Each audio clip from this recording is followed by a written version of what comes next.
Since it is Thanksgiving weekend, I thought what I'd do for the show is kind of go back and pull some really great stories of people that I'm thankful for.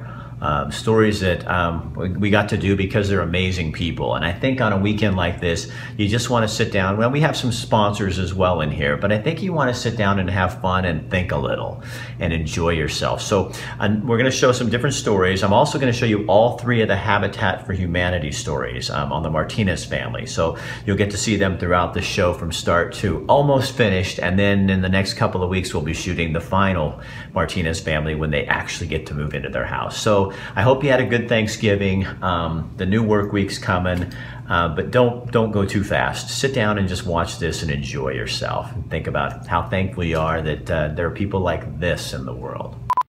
I'm not dead. That sounds like something interesting.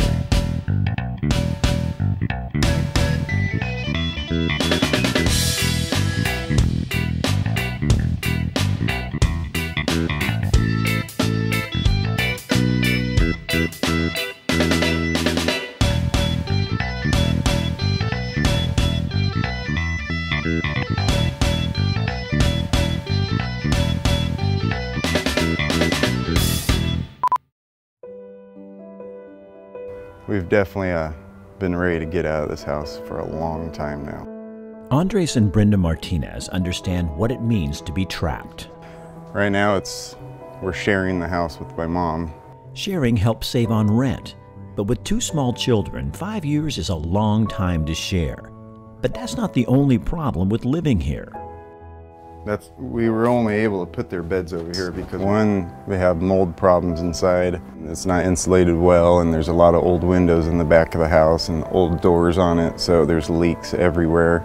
We have to pay over $200 a month for electricity.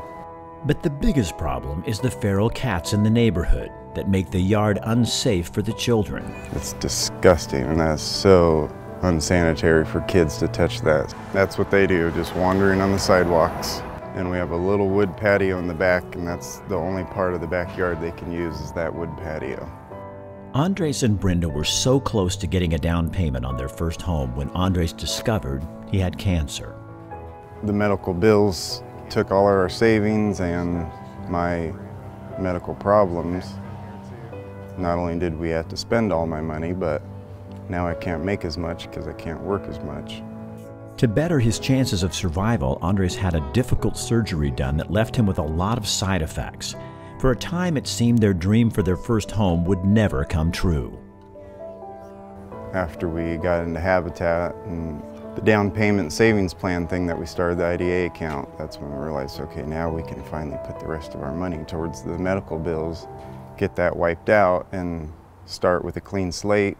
And it all worked out perfect thanks to Habitat. Turned everything around. It made it so we could pay everything off that we needed to. We're in a better situation now than we were before these medical bills hit us, thanks to Habitat. It completely switched everything around. There's so many situations where weight's been taken off my shoulder, especially when you're cured of cancer. And you know you're going to live longer, but this is like probably the biggest weight I've ever had taken off my shoulder, because this sets up my wife, my kids, my family.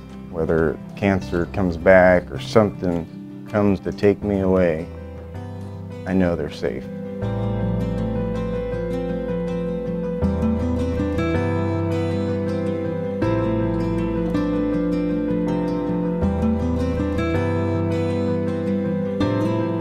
It was brand new when Cy opened the store in 1978.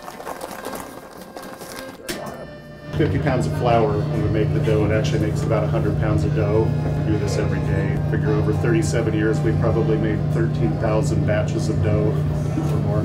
It's the foundation of the pizza. Kind of the idea is you're just tightening it, getting the air out, no cracks, no holes in it. So from that 2-pound ball that had about a 6-inch diameter, we're taking it out to about 20 inches. Fresh ingredients. We make our dough, we grate our own cheese, we make our sauce, and I like to think that we make our pizzas with love. All right, that's 21 incher. Size matters.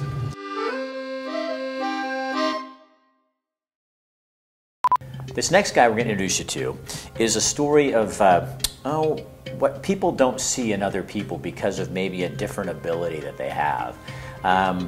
He met somebody who connected him to somebody else, and now he's on the air at a radio station in Cottage Grove and living the dream. So this kind of shows you what you can do when you network people and you look beyond their physical ability. It happens to, privacy. In a small studio at KNND in Cottage Grove, Worry about someone looking over your shoulder. different is proving to be a force, not a disability. I'm Jeff Sherwood. I'm 31 years old. Jeff needed a break. Radio talk show host Jacob Daniels took a chance. Is that when I first interviewed Jeff and said, hey, do you want to come participate? And I thought, well, Jeff, you could do this particular role.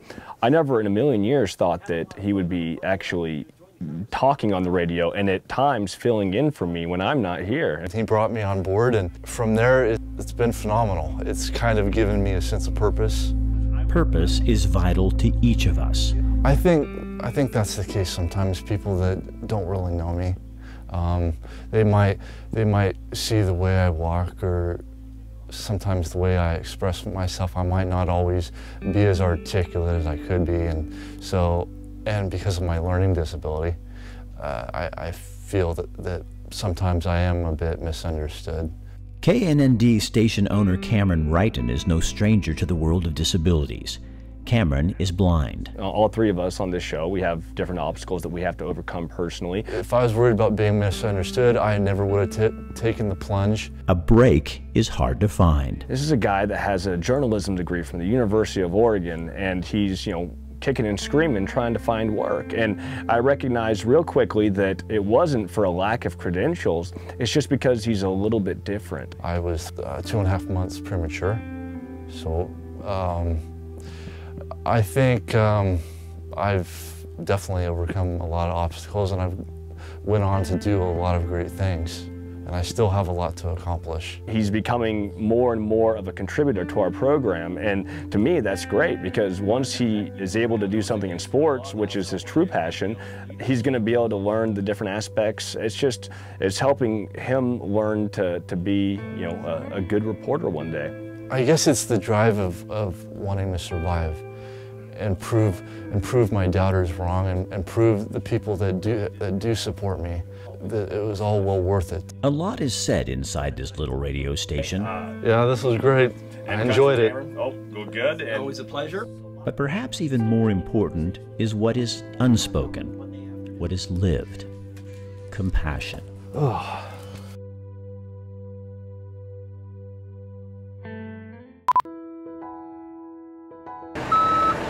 It's finally happening. There's so much that goes through your mind when you're in this process. Andres and Brenda Martinez cannot believe this day is finally here. I'm just overwhelmed with emotions and excitement. To a bystander, it's just another Habitat for Humanity house. To the Martinez family, this is a chance to start over. To see it start, it's the foundation, and it's the foundation of our future. That's the garage right here that they're doing first. Just seeing this foundation started, I mean, walking my son around here, showing him, hey, this is the foundation to your bedroom, the same bedroom you're going to grow up in until college. Tiago and Isaac are too young to understand how much work Mom and Dad put into the program and into other Habitat for Humanity homes. But they do understand something big is happening, and Mom and Dad are so excited. We've been in the program for over 2 years, and we've worked so hard, and we've known that this is coming, but just seeing it actually happening, it just makes it all so real. And where this truck is going to be our yard, and you and brother can play when it's nice grass. Just knowing that they're going to have this house to grow up in, this is amazing and huge. Their stability means so much to us. It seems like it takes a while when you're working on other people's houses. Oh, this is going to take like 6 months or something. But when it's finally your foundation being started, it feels like it's just going. I mean, it is happening. What is most overwhelming of all is the commitment of the Habitat organization and all those volunteers. And people are taking time out of their lives not to just come paint a wall or something. They are over here digging and hammering and cutting and The stories the Martinez family will have to tell about the construction of this home will last a lifetime.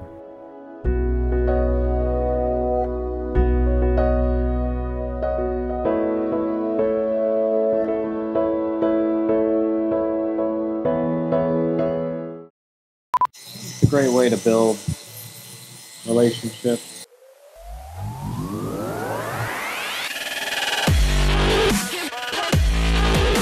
If you're looking for a barber who understands the art of cutting hair, Francesco Michelli is the man. This guy really knows what he's doing.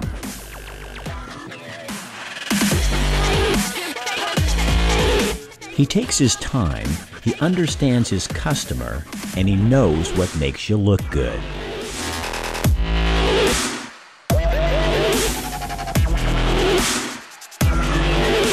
They even do the little extras, like a straight razor shave to get those little hairs off of all those places. Yep, even the top of ears. I'm telling you, if you want a good haircut, somebody who knows what they're doing, a true artist, go to my barber, Fresh Cut, at Analog, Francesco Michelli. He's the man.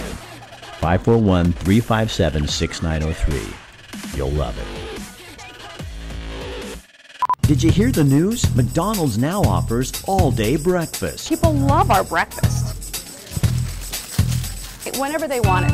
They can get their sausage egg McMuffin, their egg McMuffin, their hotcakes, burritos. We took the news and some of those breakfast burritos and egg McMuffins to a recent tailgate party at a Duck game.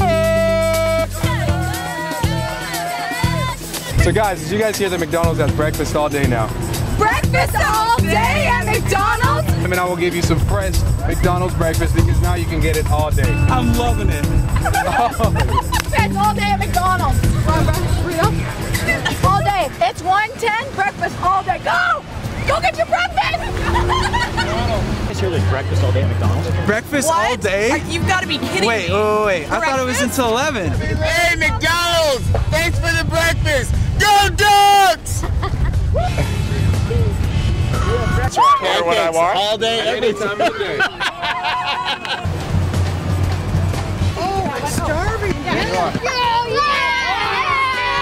McDonald's all day breakfast. Yay! We've been waiting for that. Go Ducks. Seriously, we've been waiting for that. Yes, we have been waiting for all day breakfast, actually.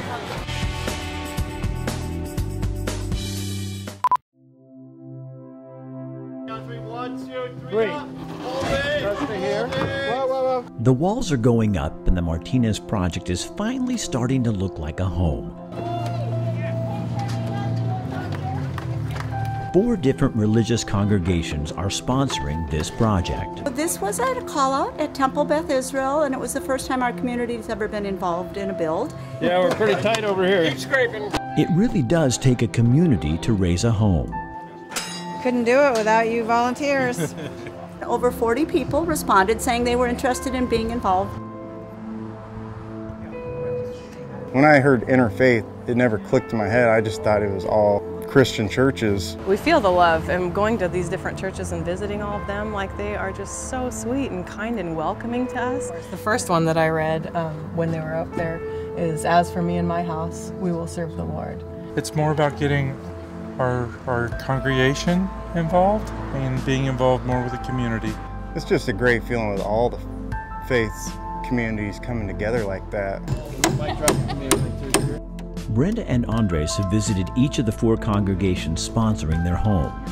The volunteers feel like family now. I would say thank you from the bottom of our hearts, that this means the absolute world to us, and because of Habitat, they've really opened our eyes to what they can do for people and to the community, and bringing us a part of that.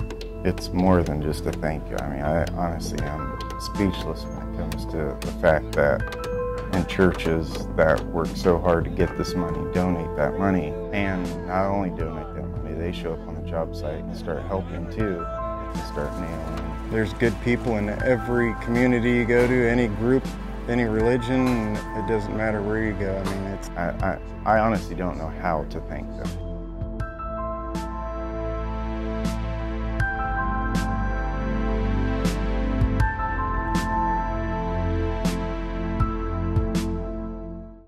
famous scenario right here. Have you ever been with your friends at home, hanging out, and you don't want to leave anywhere, but you guys are starving? And you guys are like arguing like, oh, who delivers or whatever? We have a solution. A genius idea that someone came up with, and it's hungryducks.com. They have over 40 restaurants that you can pick and choose from. They go, they bring it to you, and it's so fast. You can actually track them on the internet. You just go on your computer and you can track them, and when they get here, hungryducks.com.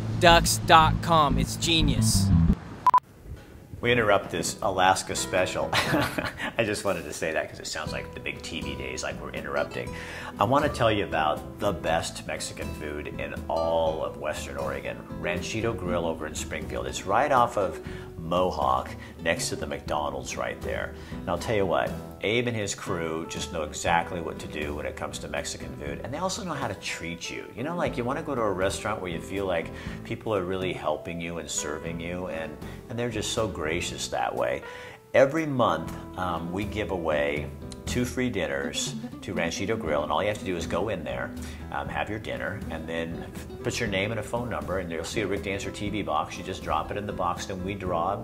And this month, it's Tony Starr, S-T-A-R-R, Tony Starr. I talked with her on the phone. She's really excited. She was having a bad day. Had only things like laundry, and had her whole day full of boring tasks. And she said, oh, you just made my day. And she said, I love Ranchito Grill. And this is the best part. She said, I love the people there the most, and plus their food. So anyway, you really got to try it. Homemade, handmade tortillas.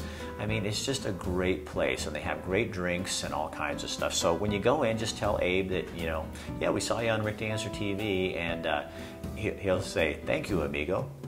I promise you, that's what he'll say. So get in there and sign up for the, you're not going to win if you don't play.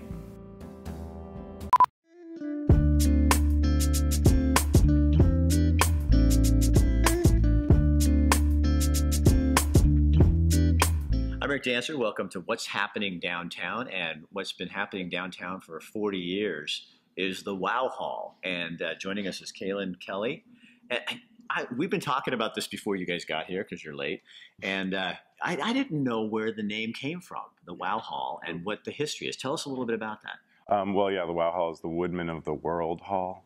And what it is a fraternal organization. So it's a group of woodworkers. So this is carpenters and lumber people back in the day. Right, right. And they would have picnics, and they actually were, this was the place they'd come and do square dances and have socials and eat ice cream. And they had a little, they actually had a doctor's office in there at one point, and they were one of the first places to offer full medical care to all their members. The floor.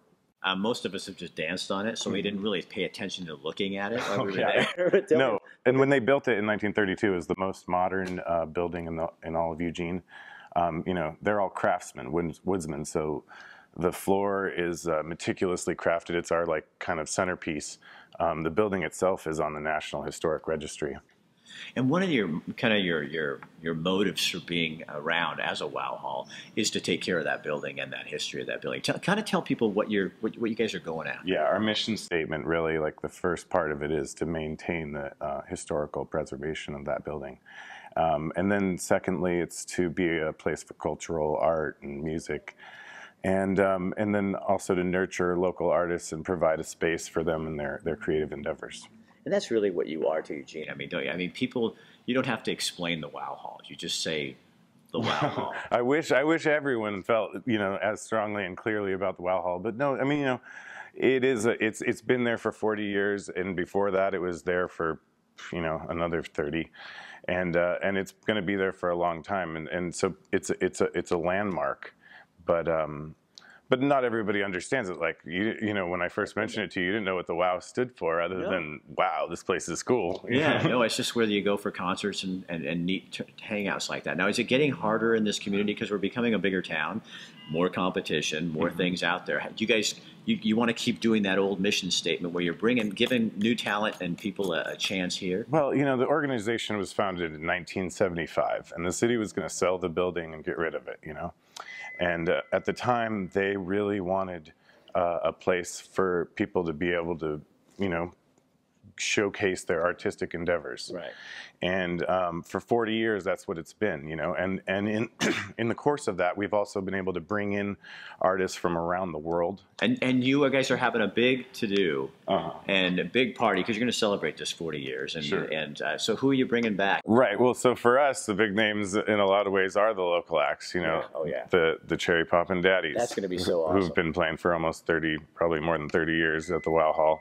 And then Rob Winia from Floater, another band that's had over 2 decades worth of experience with the Wow Hall. What do people like about coming back to the Wow Hall? Like those kind of artists, do you think? What do and Eugene, we love going there because it feels like that's what we've all been around for 20, 30 Yeah, 40 it's years. familiar. It's kind of like your living room in a way. Right. You've seen dozens of acts there, and when you get there, you're not distracted. You're there with people of all ages. Sometimes people bring their kids, and sometimes people bring their grandma. And everyone's concentrating on the performance on stage, and there's no obstruction, and it sounds good, and it can be a really magical experience for people. So when is the big event that you're having, the big 40th celebration?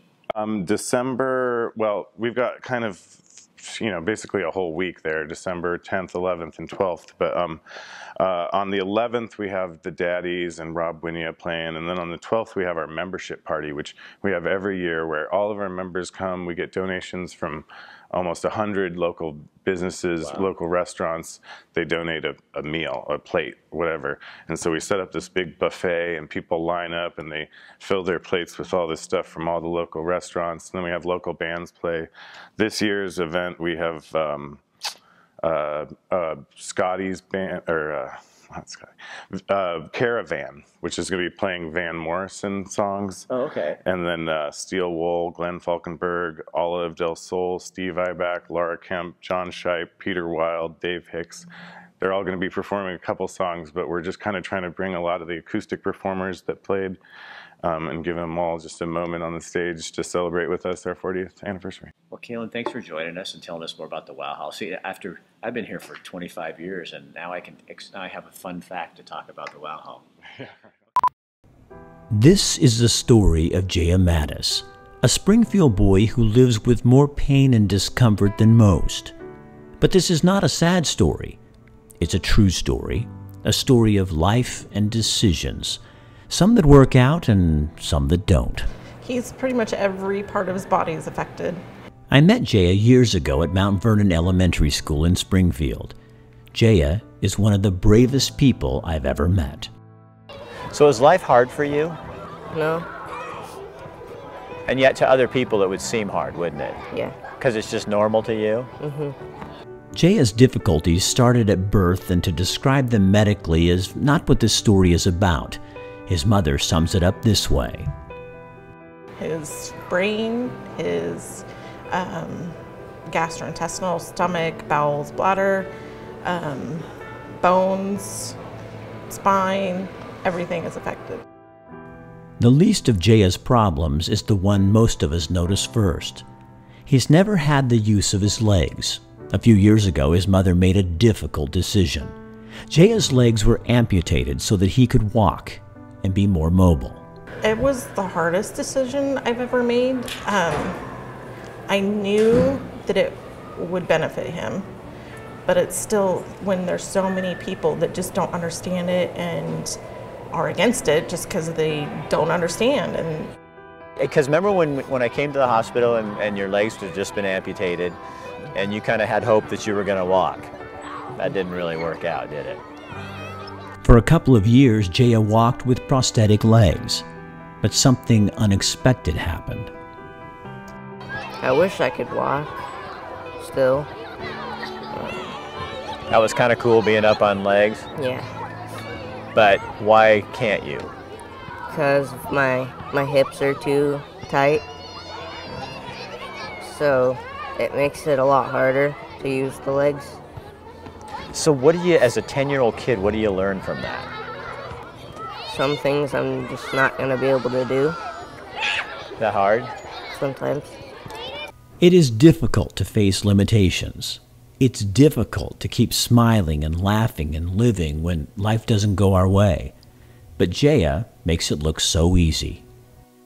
he's just a regular kid. He doesn't really see himself as disabled or different or any of that. He just, I mean, if you ask him what's wrong with him, he'll be like, what do you mean? I don't know what's wrong with me. You know, he doesn't see it that way.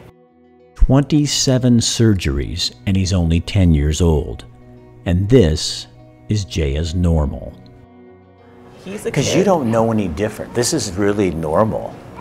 Yes. Which would be hard for people to understand, but this is how your life is supposed to be. Yeah, this is our, we don't know any different, and this is just how we go about our everyday life. It's, you know, to us, this is completely normal. They see you moving around in a wheelchair. What do you want people to know about you? That I'm just a normal 10-year-old kid. I just don't have legs. What do you love about him? His smile, for one thing.